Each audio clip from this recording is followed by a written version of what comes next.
¿Alguna vez te has preguntado cómo fue ser un verdadero pionero del rock and roll? Little Richard no solo hizo música, sino que transformó la cultura pop con su energía salvaje y estilo audaz. Pero su camino no se limitó a la fama. Tras las luces, luchó contra la adicción. Se enfrentó a una industria musical segregada y afrontó dificultades personales que forjaron su legado. En este video, te llevaremos al interior de su casa abandonada en Tennessee. Exploraremos los misterios de su patrimonio y revelaremos la verdad sobre su patrimonio al momento de su fallecimiento en 2020. No te pierdas la historia no contada del único e inigualable Little Richard. ¿Cuál era su patrimonio? Al morir, Little Richard se autodenominó con orgullo el arquitecto del rock and roll, y muchos coincidirían con esa afirmación. Nacido como Richard Wayne Penniman en Macon, Georgia, en 1932, irrumpió en la escena musical en 1955 con su revolucionaria canción Tutti Frutti, con su icónica frase "Awap-bapaloo-bapalap-bum boom". Little Richard contribuyó a forjar el futuro de la música popular para siempre. Sin embargo, como tantos artistas negros de su época, la industria que se benefició de su éxito se aprovechó de él. Según Forbes, Art Rupe, de Specialty Records, escuchó una versión temprana de Tutti Frutti y llegó a un acuerdo con Little Richard por tan solo $50 por adelantado por los derechos de la canción, además de una pequeña regalía de medio centavo por cada copia vendida. En contraste, los artistas blancos ganaban entre 3 y 5 centavos por disco vendido. Para colmo, Little Richard no recibía regalías cuando otros artistas versionaban sus canciones. Este fue un problema generalizado en las décadas de 1950 y 1960, ya que la industria solía favorecer a los artistas blancos, y sus grabaciones se consideraban más viables comercialmente, incluso cuando estaban directamente influenciadas por la obra original de artistas negros. Little Richard tuvo dificultades para cobrar por su música innovadora. En una entrevista con People en 1984, habló abiertamente sobre el contrato injusto que firmó siendo un joven artista en 1955. Reflexionando sobre la situación, dijo: "Yo era un niño negro tonto. Mi madre tenía 12 hijos y mi padre había muerto. Quería ayudarlos, así que acepté todo lo que me ofrecían. El rock and roll fue una salida para mí".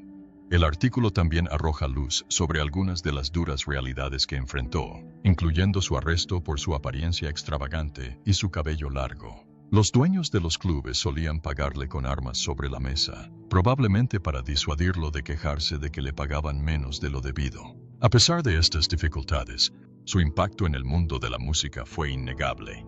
Su estilo único e interpretación influyeron en futuras leyendas del rock como Paul McCartney, de los Beatles, y Mick Jagger, de los Rolling Stones, quienes lo vieron actuar durante su gira por Inglaterra. La gente también destacó la integración espontánea que se producía en sus conciertos, donde el público, tanto negro como blanco, se levantaba a bailar juntos, a pesar de estar sentados en secciones racialmente segregadas. En 1984, Little Richard emprendió acciones legales y presentó una demanda de $115 millones contra Specialty Records, ATV Music Corporation y Venice Music, alegando que no había recibido regalías desde 1955.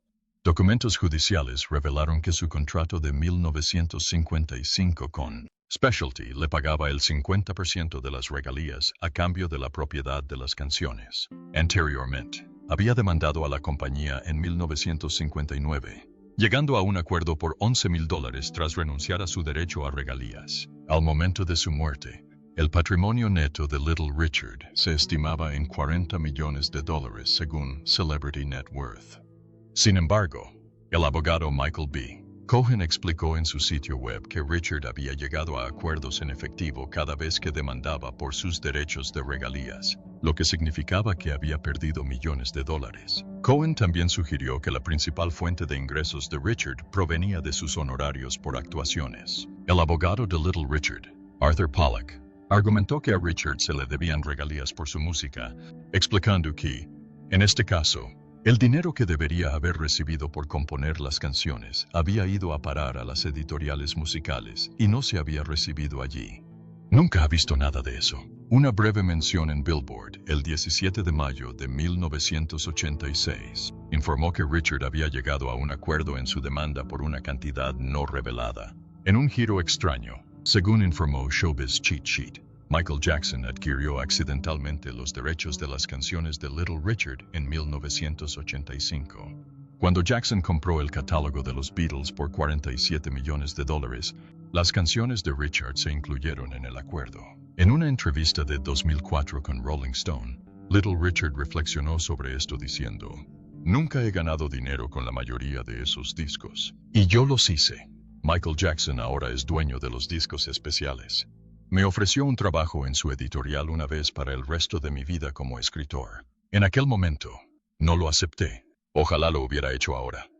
Ahora, exploremos la antigua casa de Little Richard en Tennessee. Esta antigua casa de Little Richard en Tennessee está a la venta por $1,75 millones. Ubicada en Lynchburg. Esta propiedad de 6,000 pies cuadrados es en realidad dos casas en una, cada una con su propia entrada, pero con un vestíbulo común. El lado izquierdo de la casa cuenta con 3 dormitorios y 2 baños y medio, con una combinación de suelos de madera y alfombra en la sala y el comedor. A pesar de la personalidad imponente de Little Richard, el diseño es sorprendentemente sobrio, con una paleta de colores más neutra. En cambio, la casa es todo menos sutil.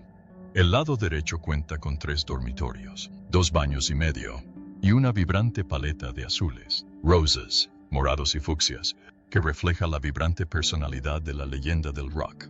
Si bien la casa muestra signos de antigüedad, su singular distribución 2 en 1 y sus casi 6 hectáreas de terreno aislado en la cima de una colina sin duda atraerán a los compradores.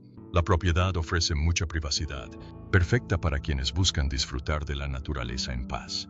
Lynchburg puede ser famoso por ser la cuna del whisky Jack Daniels, pero se encuentra en un condado árido. Así que quienes busquen un lugar para fiestas podrían tener que buscar en otro lugar. Esta peculiar y única casa, construida según las especificaciones del ícono del rock and roll, fue su residencia durante muchos años, convirtiéndolo en una figura local muy querida, Little Richard, quien falleció en 2020 a los 87 años, dejó una casa llena de recuerdos y detalles personales. La propiedad fue anunciada por la agente inmobiliaria Lisa Cole, y el inversor local Joey Quick no pudo resistirse a echarle un vistazo. Lo que empezó como una simple curiosidad se convirtió en un proyecto apasionante para Quick. A pesar del terreno descuidado de la propiedad y las obras que necesitaba, Quick quedó fascinado desde el principio. Recuerda, definitivamente quería el proyecto. Aunque la familia se llevó muchos de los objetos personales de Little Richard, la casa aún conserva indicios de la influencia de la leyenda de la música, como su ropa y sus premios. Quick pronto llegó a un acuerdo con los herederos y compró la casa en 2020 por $349,900. A partir de ahí, emprendió una renovación exhaustiva. La casa, diseñada originalmente para Little Richard y su familia, tenía 2 opciones, 2 cocinas, salas de estar, comedores y más. Quick actualizó la distribución, pero conservó las características distintivas de la casa, como las puertas arqueadas, y le dio al espacio una paleta de colores más neutra, sustituyendo los atrevidos tonos morados del cantante y la singular selección de azulejos. Con una superficie de 570 metros cuadrados, se accede a la casa a través de un sinuoso camino de grava, ahora pavimentado, y se encuentra en un terreno con un hermoso paisaje. Little Richard, quien se mudó de California a Tennessee a principios de la década de 2000, dejó una huella imborrable en la ciudad incluso después de mudarse a Nashville. Para Quick, la casa ofrece un pedazo de historia del rock and roll, una escritura de garantía con el nombre de Little Richard y el suyo. Es un recuerdo genial de un auténtico pionero de la música, conocido por éxitos como Tutti Frutti y Long Tall Sally, y por ser un miembro de primera clase del Salón de la Fama del Rock and Roll en 1986. La casa sigue sin estar en buen estado.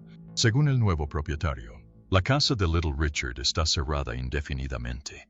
He aquí el porqué. La casa de Little Richard, ubicada en el barrio de Pleasant Hill de Macon, ha permanecido cerrada desde que el condado de Macon-Bibb dejó de financiarla el año pasado. Esta decisión se produce después de que el condado, junto con el Departamento de Transporte de Georgia y la Autoridad de Mejoras del Condado de Macon-Bibb, trabajara previamente para restaurar la casa donde creció el legendario músico. Actualmente, la Autoridad de Mejoras es responsable de la administración del sitio. En 2013, los líderes locales anunciaron planes para trasladar la casa, ya que obstaculizaba el proyecto de mejora de la I-16 y la I-75. 3 años después, en 2016, la mudanza se aprobó oficialmente y los comisionados dieron luz verde para trasladar la casa de la Quinta Avenida a su ubicación actual en la calle Craft. En 2017, la casa se trasladó cuidadosamente pieza por pieza frente al jardín comunitario de Pleasant Hill. Sin embargo, problemas presupuestarios en 2018 amenazaron la finalización del proyecto. El condado de Macon-Bibb tuvo que recortar drásticamente la financiación. Lo que inicialmente había sido una solicitud de $96,000 se redujo a tan solo $10,000, pero el condado finalmente proporcionó $90,000 adicionales al proyecto un mes después. En marzo de 2019, la casa Little Richard abrió oficialmente al público tras finalizar las renovaciones. La casa, ahora un símbolo de la comunidad de Pleasant Hill y de su famoso residente, se concibió como un lugar de encuentro para los vecinos, a la vez que ofrecía a los visitantes la oportunidad de aprender más sobre Little Richard y su música. En 2024, la casa volvió a enfrentar contratiempos. El condado de Macon-Bibb suspendió la financiación de la casa el mes pasado debido a que la autoridad no presentó una auditoría que detallara cómo se gastó el dinero del condado. Además, la autoridad no devolvió los fondos excedentes según lo requerido.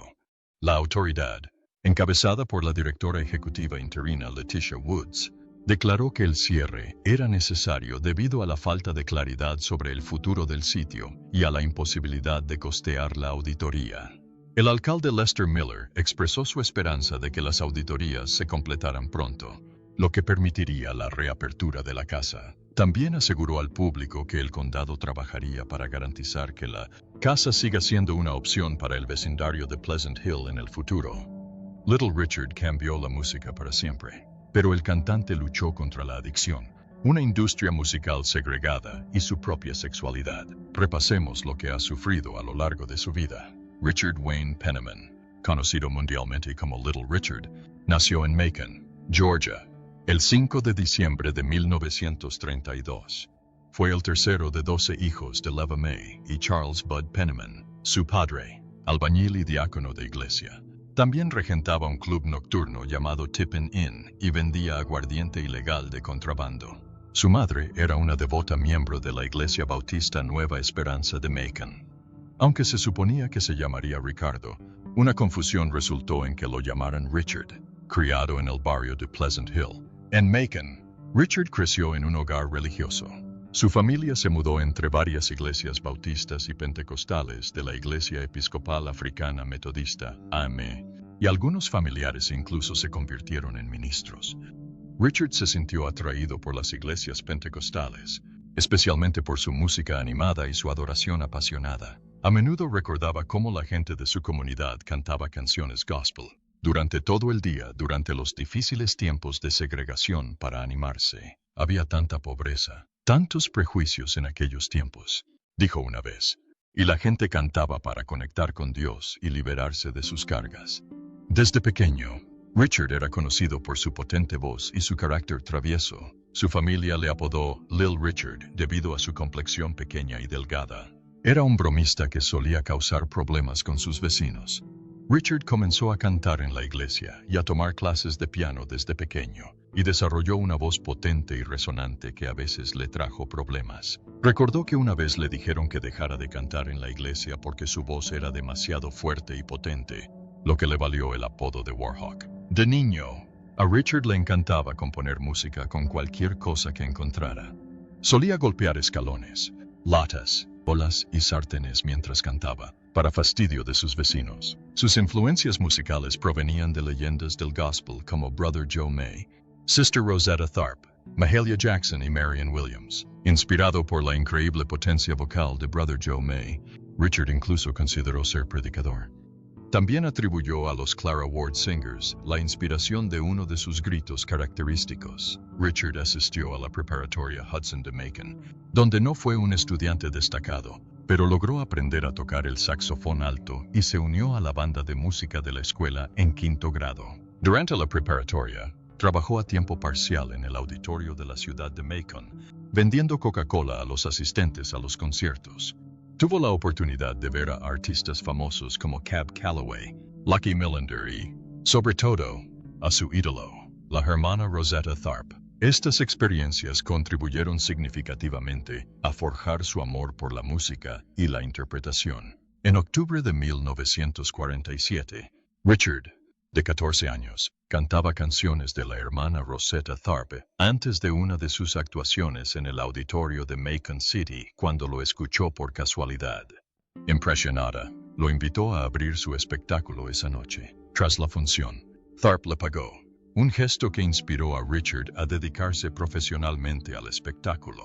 Para 1949, Richard se unió al espectáculo itinerante del Dr. Nubilo, donde se vio influenciado por su excéntrico estilo, que incluía turbantes y capas. Nubillo también llevaba un bastón negro y exhibió lo que él llamaba el niño del diablo, un bebé reseco con patas con garras y cuernos. Le dijo a Richard que sería famoso, y su sonido chillón en las canciones reflejaba el de Jordan, además de adoptar su característico bigote fino como un lápiz. Bigot. Durante este periodo, Richard también actuó como drag bajo el nombre de Princess Lavon. En 1950, se unió a la orquesta de Buster Brown. La llamativa presencia escénica de Brown y Wright, en particular la personalidad extravagante de Wright, le dejó una huella imborrable. Tras hacerse amigo de Wright, Richard aprendió de él el arte del espectáculo, adoptando un peinado pompadour, ropa llamativa y el maquillaje desgarrado que Wright prefería. Wright, impresionado por la voz de Richard, le presentó a Zena Sears, una DJ local, quien lo grabó en su estación con la banda de Wright. Estas grabaciones le permitieron firmar un contrato con RCA Victor, y en 1951, Richard lanzó su primer sencillo, Every Hour, una balada de blues que se convirtió en un éxito en Georgia. El éxito de la canción ayudó a mejorar su relación con su padre, quien comenzó a ponerla en la gramola de su club nocturno. A pesar del éxito inicial, la colaboración de Richard con RCA Victor fue breve. Grabó un total de 8 canciones con el sello, pero sus discos no entraron en las listas de éxitos. La falta de promoción de sus lanzamientos, aunque se anunciaban en Billboard, provocó su salida de RCA Victor en febrero de 1952. Tras la muerte de su padre en 1952, Richard experimentó una nueva ola de éxito cuando RCA Victor reeditó algunas de sus antiguas grabaciones en su sello económico RCA Camden. Durante este tiempo, siguió actuando, y Clint Brantley, quien había formado parte de sus inicios profesionales, aceptó ser su manager. Richard se mudó a Houston y formó una nueva banda, Los Tempo Toppers. Actuaron en giras de blues por clubes del sur como el Club Tijuana en Nueva Orleans y el Club Matinee en Houston. En febrero de 1953, Richard firmó con Peacock Records de Don Roby y grabó 8 temas, incluyendo 4 con Johnny Otis y su banda, aunque estos nunca se publicaron en aquel momento. Desafortunadamente, al igual que su experiencia con RCA Victor, ninguno de los sencillos con Peacock llegó a las listas de éxitos, a pesar de que rápidamente se estaba ganando una reputación por sus vibrantes actuaciones en el escenario. A medida que la tensión con Roby aumentaba por cuestiones económicas, ambos tuvieron una discusión física, y Roby dejó inconsciente a Richard durante una pelea.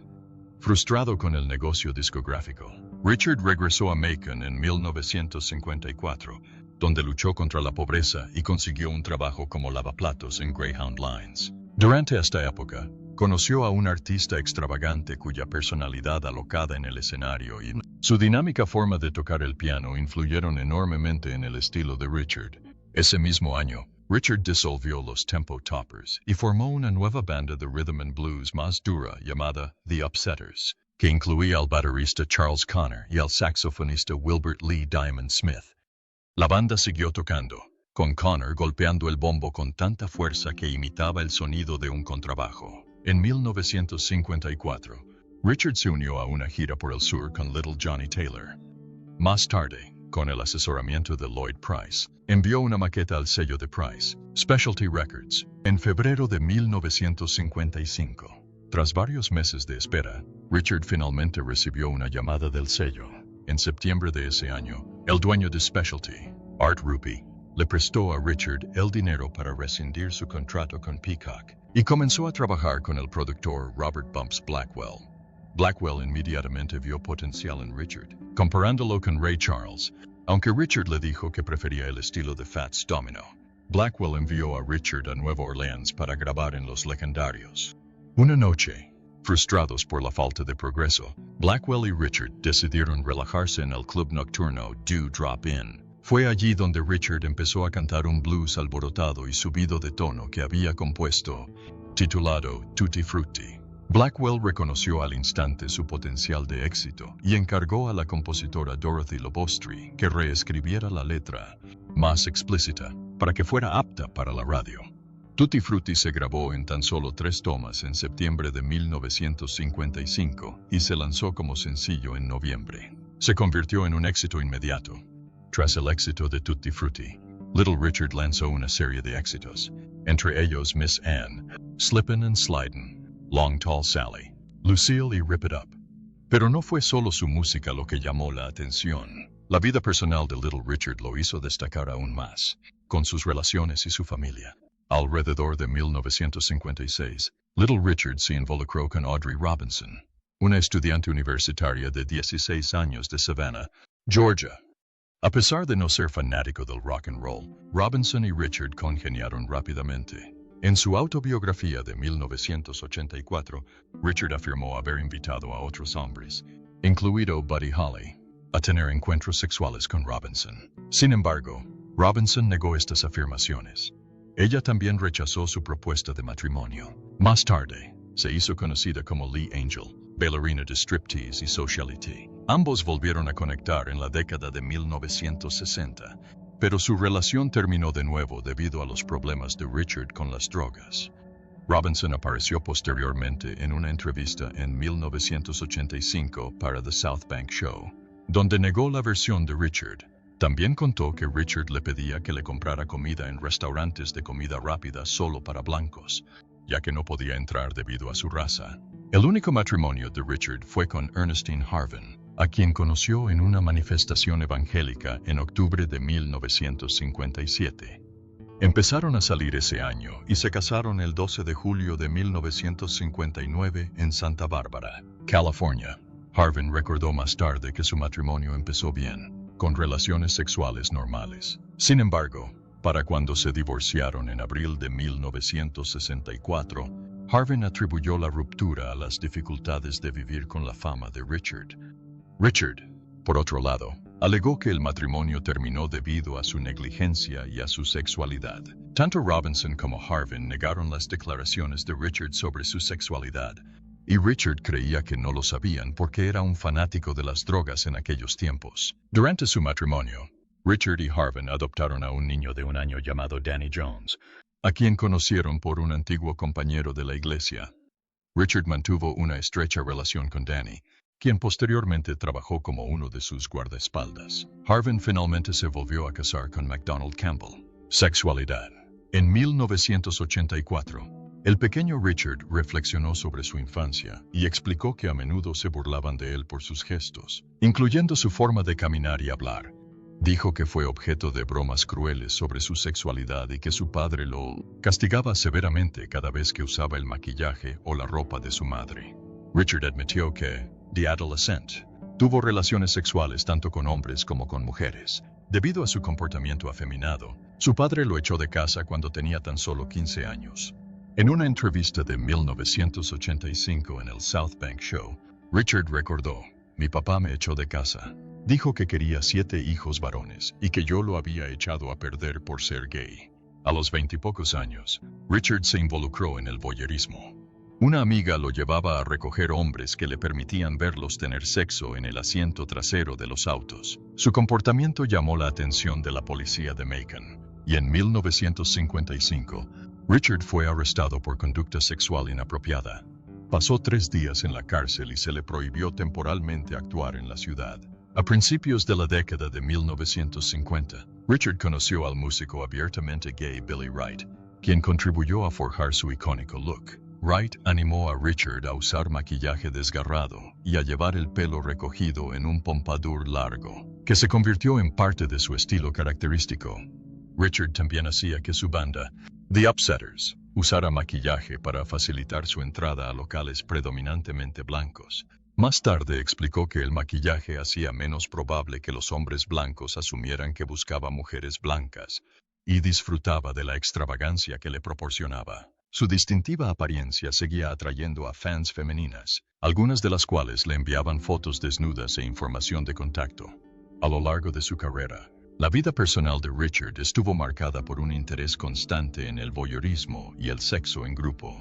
Escribió que Audrey Robinson, su expareja, participaba con él en estas actividades. A pesar de su declaración pública de haber nacido de nuevo tras su conversión religiosa en 1957, el comportamiento de Richard continuó involucrando escándalos sexuales.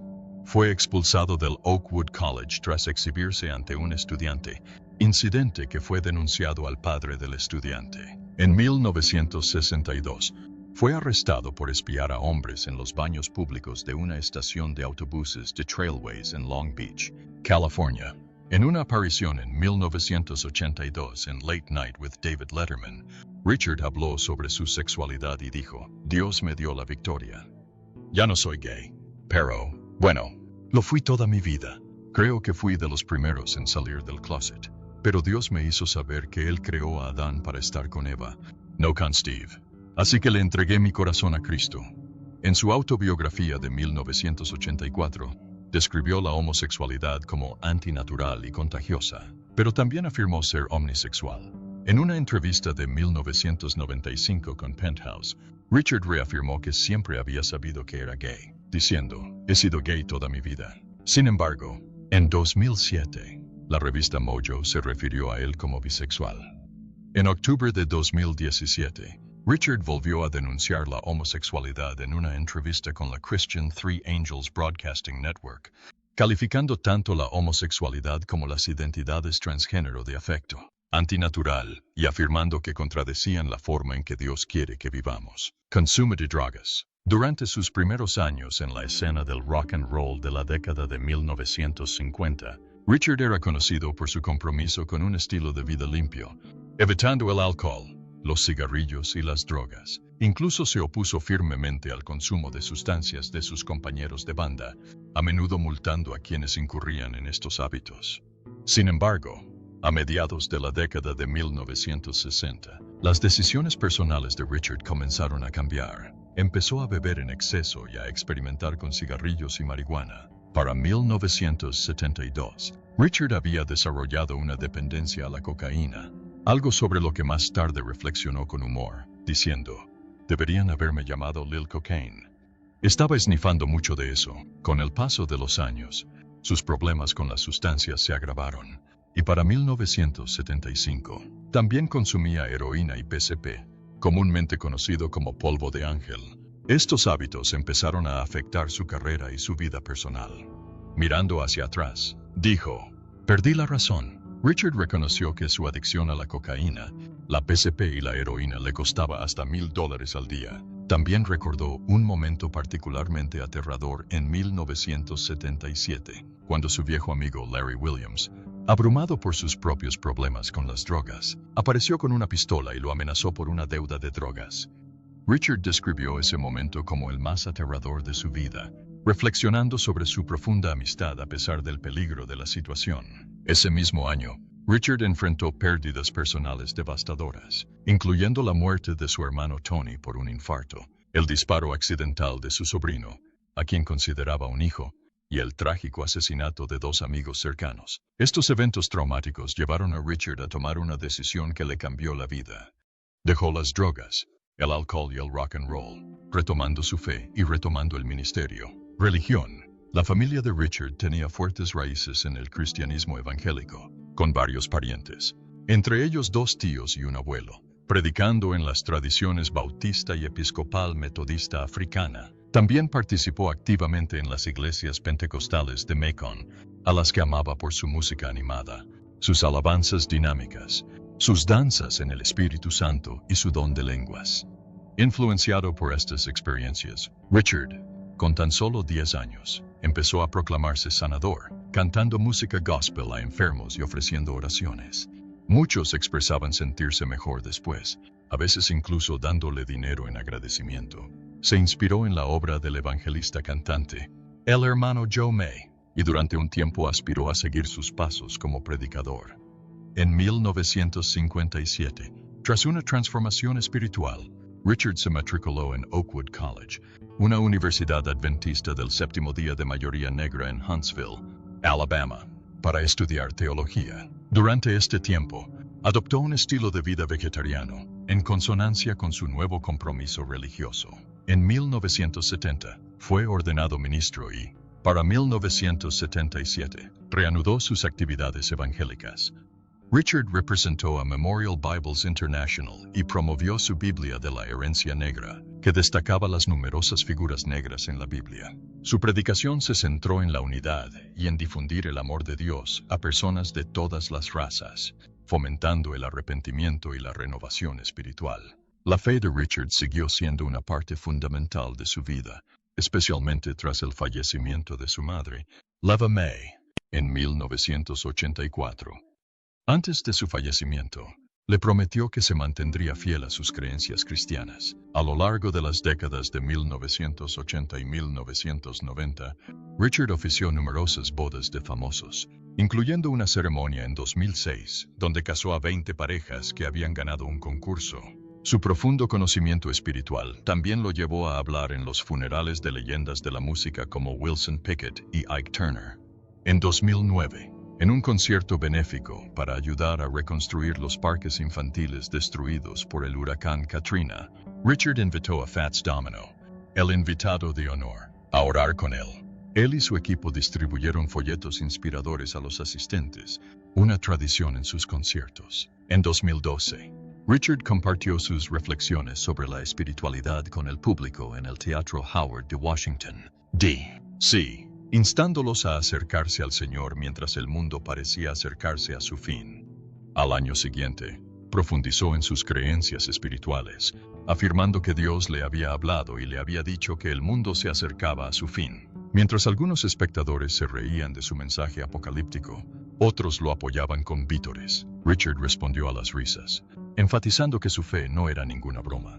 Sin Dios, no estaría aquí. El judaísmo no entraba en conflicto con sus creencias religiosas. En 2017, Richard regresó a sus raíces adventistas del séptimo día, apareciendo en una entrevista televisada en 3ABN y compartiendo su testimonio personal en el campamento de otoño de 3ABN, titulado Problemas de Salud y Muerte.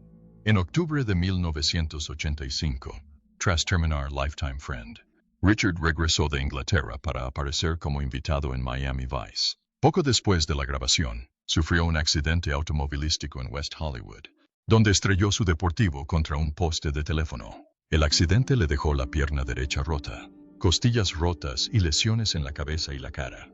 Su recuperación tardó varios meses, lo que le impidió asistir a la ceremonia inaugural del Salón de la Fama del Rock and Roll en enero de 1986, donde fue uno de los miembros. Envió un mensaje grabado en su lugar. En 2007, Richard comenzó a experimentar dificultad para caminar debido a una ciática en la pierna izquierda, que le obligaba a usar muletas. En noviembre de 2009, se sometió a una cirugía para reemplazar su cadera izquierda. Aunque pudo volver a actuar al año siguiente, continuó enfrentando problemas con su cadera, y durante las presentaciones, a menudo lo llevaban al escenario en silla de ruedas, cantando sentado. El 30 de septiembre de 2013, Richard compartió con CeeLo Green en una recaudación de fondos de la Academia de la Grabación que había sufrido un infarto la semana anterior. Gracias a su rapidez mental, a tomar aspirinas y a que su hijo encendiera el aire acondicionado, logró sobrevivir a la terrible experiencia. Richard comentó, Jesús tenía algo para mí, me ayudó a superarla. En abril de 2016, la salud de Richard era motivo de preocupación, ya que su amigo Bootsy Collins publicó en Facebook un mensaje pidiendo a sus fans que lo apoyaran. Los informes indicaban que el estado de Richard era grave y que su familia se había reunido a su lado. Sin embargo, el 3 de mayo de 2016, la revista Rolling Stone informó que Richard había tranquilizado a sus fans diciendo, No solo mi familia no se reúne conmigo porque estoy enfermo, sino que sigo cantando. Ya no actúo como antes, pero tengo mi voz. Camino bien. Me operé de la cadera hace un tiempo, pero estoy sano. Su abogado también añadió. Tiene 83 años. No sé cuántas personas de 83 años todavía se levantan y lo dan todo cada semana, pero a la luz de los rumores, quería decirles que es vivaz y conoce un montón de cosas, y sigue siendo muy activo en su día a día.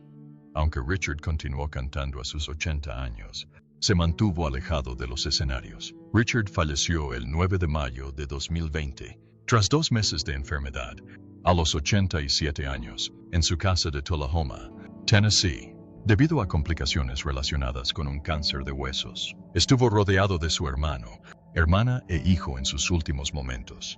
Tras su fallecimiento, músicos como Bob Dylan, Paul McCartney, Mick Jagger, John Fogerty, Elton John y Lenny Kravitz le rindieron homenaje. Richard fue enterrado en el cementerio Oakwood University Memorial Garden en Huntsville, Alabama. Gracias por acompañarnos en este viaje de descubrimiento. No olvides darle a me gusta, suscribirte y activar la campana de notificaciones para estar al tanto de las novedades. Esperamos que esta historia te haya resultado interesante. Nos vemos en el próximo video. Adiós.